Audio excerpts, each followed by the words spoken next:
জব্বার জাতি নামে একটা জাতি ছিল দুনিয়ার ময়দানে। জব্বার জাতির লোকেরা দুনিয়ার মানুষের চেয়ে একটু ভিন্নতা।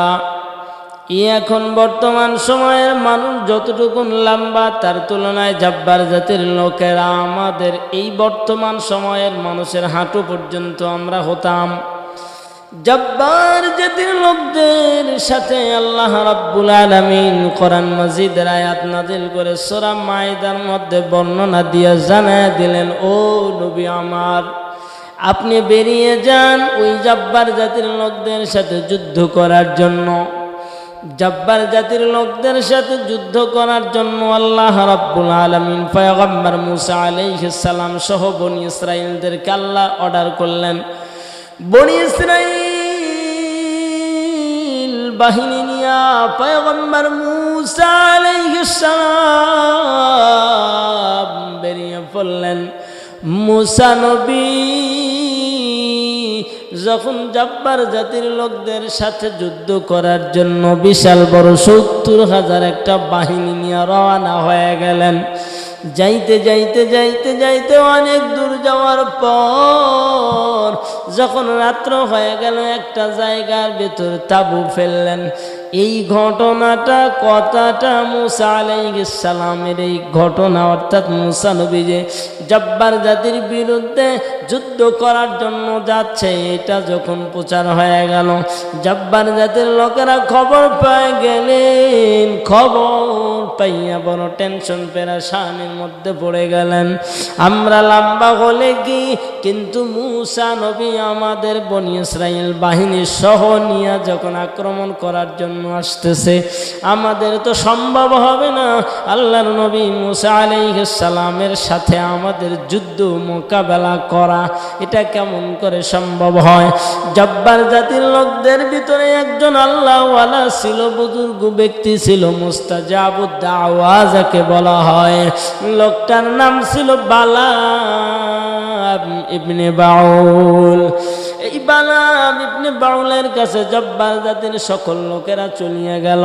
বালাম ইবনে বাউলকে ডাক দিয়ে বলে, বালাম, দয়া করে তুমি তো যে দোয়া করো আল্লাহ তাআলা সব দোয়া কবুল করে নেয়। এখন বনি ইসরাইলের নবী মুসা আলাইহিস সালাম সহ আমাদের সাথে যুদ্ধ করার জন্য আসতেছে। তুমি একটু আল্লাহর কাছে দোয়া করো, আল্লাহ যেন মুসা নবী সহ বনি ইসরাইলকে ধ্বংস বানায় দেয়। বালাম ইবনে বাউল ডাক দিয়ে বলেন, অসম্ভব। এটা কেমন কথা বললেন? এটা আমার দ্বারা সম্ভব হবে না। আমি হলাম একজন আবেদ, আর মুসা আলাইহিস সালাম হলেন আল্লাহ পাকের একজন জবরদস্ত পয়গম্বর, আল্লাহর মনোনীত রাসূল মুসা কালিমুল্লাহ যাকে বলা হয়। মুসা কালিমুল্লাহর ব্যাপারে আমার দোয়া করা সম্ভব না। জব্বার জাতির লোকেরা বলে, দাও যদি তুমি একটু দোয়া করো, আমরা অনেক উপঢৌকন তোমাকে দিব। কিন্তু রাজি হয় না। অনেক করে বলার পরে উপঢৌকনেও যখন বালাম রাজি হয় না, বালামকে যখন রাজি করতে পারে নাই, ওবার জব্বার জাতির লোকেরা একটা কৌশল অবলম্বন করলো, যেই কৌশল বর্তমান সময়েও চলছে। বাংলার পুরুষদের সাথে যখন পারে না, ওরা মহিলাদের হাত করার জন্য চেষ্টায় গুড়িয়া যায়। এর মুসলমান নবীর উম্মতের দল বালামের সাথে না পারাতে যখন চলিয়া গেলেন বালামের বাড়িতে, বালাম ইবনে বাউলের বাড়িতে যাওয়ার পরে ভিতর থেকে যখন বাহির থেকে আওয়াজ দিলেন, ভিতর থেকে একটা আওয়াজ আসলো, কে তোমরা, কারা, কি চাই? তখন বালাম ইবনে বাউলের স্ত্রী ডাক দেয়া বলেন, হ্যাঁ, আমরা কিছু দরকার প্রয়োজন নিয়ে আপনাদের সামনে এসেছি। কি দরকার প্রয়োজন? বলে তেমন কিছু না, তবে আপনার বাড়ির এমন অবস্থাটা কেন, এত জীর্ণ শীর্ণ নরমাল কেন, ব্যাপারটা কি অবস্থা কেমন? এই কথাগুলো যখন বললেন, বালাম ইবনে বাউলের ব্যাপার ব্যাপারে তার স্ত্রী বলতেছেন, আপনারা তো ভালো করে জানেন এই হুজুরে তো কাজ নাই, কাম নাই, কর্ম নাই, ওই যে জিস্তান পাহাড়ে যায় আর আসে, দোয়া করে, আল্লাহ আল্লাহ করে, সামান্য কিছু ইনকাম আয় রোজগার যা হয় এইটা দিয়ে আবার আল্লাহর বান্দা কি আমাদের ঘর সংসার কোনো মতে চলে। কিন্তু এবার জব্বার জাতির লোকেরা ডাকিয়া ডাকিয়া বলে, কেন আপনারা কি চান না আপনার বাড়িটা সুন্দর হয়ে যাক, আপনার অনেক টাকা পয়সা ধন দৌলত হক? এবার যে বালাম ইবনে বাউলের স্ত্রী ডাক দেয়া বলেন, এটা চায় না এমন কোন মানুষ কি দুনিয়ার ময়দানে আছে? সবাই তো চায়। এবার বালাম ইবনে বাউল, শোনেন, আমরা আপনি একটা শর্ত দিয়া যায়, বালাম সাহেব যখন বাড়িতে আসবে বালামকে বলবেন সে যেন একটা দোয়া করে, বিনিময়ে আগামী কালকে এত বস্তা বস্তা টাকা আপনাদের দিয়া যাব, যে টাকা দিয়ে সুন্দর ঘর বানাবেন, বাড়ি বানাবেন। এই যে ধরেন এক বস্তা টাকা আমি দিয়ে গেলাম, এই টাকা এক বস্তা দিয়ে গেল। এবার যখন দিয়ে তারা চলিয়া গেল, বালাম ইবনে বাউল সন্ধ্যার সময় যখন ঘরের মধ্যে ঢুকলো, তাকাইয়া দেখে বিবি বেজার। বিবি অন্য দিনে হাসি খুশি ছিল, আজকে কেমন যেন বেজার বেজার মনে হয়। কারণটা কি ব্যাপার, তোমার মন খারাপ কেন? কথা বলতে চাই না। অনেকক্ষণ সময়ের পরে বলে, শোনেন প্রাণের স্বামী আমার, আমি আপনারে বড় মহাব্বত করি, ভালোবাসি, তবে আজকে একটা শর্ত দিব, শর্ত যদি মানেন তাহলে আপনার সাথে ঘর সংসার চলবে, আর শর্ত না মানলে প্রয়োজন হলে ঘর সংসার ছেড়ে আমি চলিয়া যাব। কি শর্ত বিবি আমার? বলে, জব্বার জাতির বড় বড় লিডারেরা দলবল নিয়ে এসেছিল, একটু দোয়া করা লাগবে। দোয়াটা হলো, আল্লাহ যেন বনি ইসরাইল মুসা নবী সহ ধ্বংস করিয়া দেয় বনি ইসরাইল বাহিনীকে। এই দোয়াটা যদি না করেন, কালকে আমি আর আপনার ঘর সংসার করতে রাজি না, বাসায় চলে যাব। এই কথা বলার পরে বালাম একজন আবেদ, তিনি বিপদে পড়িয়া গেলেন, বললেন, হ্যাঁ ঠিক আছে, আমি রাজি হয়ে গেলাম। এইবার বালাম ইবনে বাউল যখন রাজি হয়ে গেল, পরের দিন লম্বা ঘটনা সংক্ষিপ্তে বুঝাইবার জন্য বলছি রে মুসলমানেরা, খুব ভালো করে বুঝবেন। দেখেন তার কলা কৌশলটা কেমন কেমন হয়ে গেল। একবার একটা মিনিটের জন্য যদি তাকাইয়া আপনারা দেখেন ও খেয়াল করেন, দেখেন আল্লাহর বান্দা কি কৌশল করলেন। আল্লাহ রাব্বুল আলামিন বালাম ইবনে বাউলের যেই বিষয়টা সুন্দর করে মুসলমান ইতিহাসের পাতার ভিতরে লেখা হয়, আল্লাহর খেলা কেবলই শুরু হয়ে গেল। আল্লাহ রাব্বুল আলামিন কেমনে খেলা আরম্ভ হয়ে গেল মুসলমানেরা। এইবার বালাম ইবনে বাউল পরের দিন স্ত্রীর কথা মতো টাকার লোভের কারণে স্ত্রীর লোভ ঢুকায়া দিয়েছে। এই লোভের কারণে এবার যখন দাওয়াত রাজি হয়ে গেল, এবার মুস্তাজাবুদ দাওয়া, বালাম ইবনে বাউল হাঁটি হাঁটি পাক পা করে জিস্তান পাহাড়ে, যেখানে তার ইবাদত গুজার, ইবাদত করার জায়গা, ওই জিস্তান পাহাড়ের দিকে একটা গাধায় সোয়ার করিয়া করিয়া রওনা হইতো। অন্য দিনের মতো আজকেও গাধার পিঠে উঠলেন, জিস্তান পাহাড়ের দিকে আগাইতেছেন। যাবে একটু যাওয়ার পরে গাধার সামনে অগ্রসর হয় না, গাধারে প্রচুর ভাবে আঘাত করা হয়, মার আর মার, মার আর মার। একটু পরে মালিকের খেলা শুরু হয়ে গেল, গাধার জবান খুলে গেল। গাধা ডেকে বলেন, ও বালাম, তুমি আমার আসল মালিক না, আমার আসল মালিক হলো আল্লাহ। তুমি দেখো তোমার সামনের দিকে, আর আমার মালিক বলে তুমি দাঁড়ায় যাও, সামনে এক পা অগ্রসর হবা না। এই জন্য তুমি আমার মালিক না, আমার মালিক হলেন আল্লাহ। আল্লাহর হলো ওয়ার্ডার, তুমি সামনে যাবা না, তাই আমি সামনে যেতে পারবো না। মারতে মারতে যদি আমারে মেরেও ফেলো, আল্লাহর বান্দা চাবুক ছুঁড়ে মেরে ফেলায়া দিয়া আস্তে আস্তে হেঁটে হেঁটে রওনা দিলেন। জিস্তান পাহাড়ে তার নির্দিষ্ট জায়গার মধ্যে উঠে বসলেন। এবার উঠে বসার পরে দোয়ার জন্য কারুকার্য করে আল্লাহর কাছে হাত তুলে দিলেন।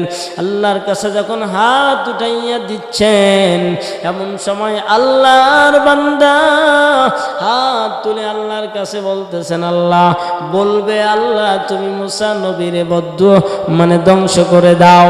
বালাম ইবনে বাউলে কথা বলবে, বনি ইসরাইলকে ধ্বংস করে দাও। কিন্তু এটা বলার জন্য যদিও চেষ্টা করে, আল্লাহ রাব্বুল আলামিন বালামের জবান থেকে বের করে দিচ্ছেন। আল্লাহ বলাচ্ছেন, বালাম বলতেছেন, আল্লাহ তুমি জাব্বার জাতির ধ্বংস বানায়া দাও। জাব্বার জাতির লোকেরা রেগে গেলেন, কি ব্যাপার, কার দোয়ার জন্য করতে আসলাম আর তুমি আমাদের নাম বলছ? এইবার তরবারি দেখো, এই তরবারি দিয়ে কিন্তু তোমারে দ্বিখণ্ডিত বানায়া দিব। আল্লাহর বান্দা বালাম ইবনে বাউল জোর করে মুসা নবীর নামটা নিয়া ধ্বংসের কামনা আল্লাহর কাছে করবে ভাব কেবলই চেষ্টা চালাইতেছেন। বলেছেন, সা বলার সুযোগ পায় নাই। সাথে সাথে রব্বুল আলামিন বালাম ইবনে বাউলের জিহ্বাটা নাভি পর্যন্ত ঝুলাইয়া দিয়েছে। বালাম চিন্তিত হয়ে গেলেন আর বললেন, নাও, আমিও তোমাদের দোয়ার কারণে শেষ হয়ে গেলাম, আমার তো কোনো উপায় নাই, বুদ্ধি নাই, উপায় নাই। এইবার অনেকক্ষণ বন্ধ থাকার পরে বালাম ইবনে বাউল নিজের থেকে একটা বুদ্ধি বের করে বললেন, শোনো, এমনেও আমি ধ্বংস হয়ে গেলাম, অমনেও ধ্বংস যখন হয়ে গেলাম, বুদ্ধি একটা তোমাদের দেই। কি বুদ্ধি? তোমাদের কমের ভিতর থেকে সুন্দরী নারীগুলারে রেডি করো, আর তাদের হাতের মধ্যে ভালো ভালো কিছু খাদ্য সামগ্রী পাঠাইয়া ওদের কাফেলার মধ্যে পাঠাইয়া দাও। টাকা যাই, যা চাই, টাকা ব্যবসা না, টাকা নাই, এমনি যেন তাদের আপ্যায়নের জন্য দিয়ে দেয়। এর মধ্যেই দেখো খেলা শুরু হয়ে যাবে।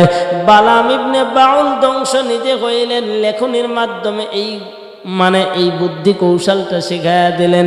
এইটা নিয়ে যখন আল্লাহর বান্দা কার্যক্রম শুরু করে দিলেন, এমন সময় দেখা যায় হঠাৎ করিয়া বালাম ইবনে বাউলের বুদ্ধি অনুযায়ী তাই করা হলো। ওই ৭০,০০০ বনি ইসরাইল বাহিনীর ভিতর যুবতী নারীরা চলে গেলেন ভালো ভালো খাদ্য সামগ্রী নিয়ে। হঠাৎ করিয়া এমন এক সময় একজন নওজোয়ান ছিল, তার নাম ছিল জমজম ইবনে শালুল, আর একজন যুবতী জাব্বার জাতির লোকদের ভিতর থেকে যে মেয়েটা পাঠাইছিল সুন্দরী এক নারী, তার নাম কাসসি বিনতে সুর। জমজম ইবনে শালুল আর কাসসি বিনতে সুর দুজন মিলে জেনায় জড়িত হয়ে গেল। জেনায় জড়িত হওয়ার সাথে সাথে আল্লাহ রাব্বুল আলামিন ওই কাফেলার উপরে গজব পাঠায় দিলেন, ওই বাহিনীর উপর। বনি ইসরাইলের ৭০,০০০ সৈন্যের ভিতর থেকে অনেকেই রোগ আক্রান্ত হয়ে মরা আরম্ভ হয়ে গেল। এই মুসলমানেরা, আমার আল্লাহ রাব্বুল আলামিন এই ঘটনার দ্বারা কি বুঝাইলেন? বর্তমান সময়ের মানুষেরা, আল্লাহ পাক কোরআন শরীফে বলেন, ওয়ালা তাকরাবুজ জিনা ইন্নাহু কানা ফাহিশা, তোমরা জিনা ফাহিশা অশ্লীল কাজ থেকে দূরে থাকো, তার নিকটে ধারেও যাবে না। আল্লাহ নিষেধ করলেন। তাকাইয়া দেখেন একজনের জেনার কারণে লম্বা ইতিহাস আমি বুঝাইবার জন্য বলছি। বাংলার জমিনে হাজার হাজার জেনা ব্যভিচার সারা দুনিয়া জুড়ে চলছে।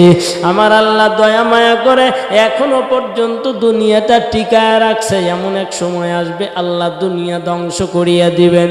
ওরে মুসলমান, জেনা এত মারাত্মক গুনাহ, এই গুনাহ যেই এলাকা যেই কওমে চলতেই থাকবে, কওমে লুতের মতো আল্লাহ তাআলা সবাইকে ধ্বংস বানায় দিবে।